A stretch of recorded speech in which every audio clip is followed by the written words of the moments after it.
Hello నవరాత్రిలో ఈరోజు 8వ రోజు అమ్మవారి అవతారం వచ్చేసి శ్రీ మహాగౌరీ దేవి.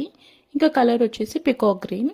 సో నేనైతే peacock green colour sari with blue colour బ్లౌజ్తో అయితే పేర్ చేశాను. ఇంకా పూజ చేసేసుకుందామా. ఫస్ట్ అయితే ఇలా ధూపంతో స్టార్ట్ చేశాను అనమాట.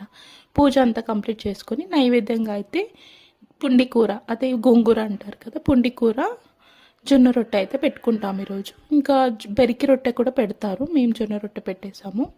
బెరికి రొట్టె అంటే ఏం లేదండి, మల్టీగ్రెయిన్ ఆటా ఉంటుంది కదా, దాంతో చేసిన రొట్టె అనమాట. తర్వాత ఇంక ఇట్లా అంతా పూజ చేసేసుకొని నైవేద్యం ఇంకా జొన్న రొట్టె, పుండి కూర, అన్నం, పెరుగు అలా పెట్టేసి ఇంకా ధూపదీపాలతో నైవేద్యాలతో పూలతో పూజ అయితే కంప్లీట్ చేసేసుకున్నాం.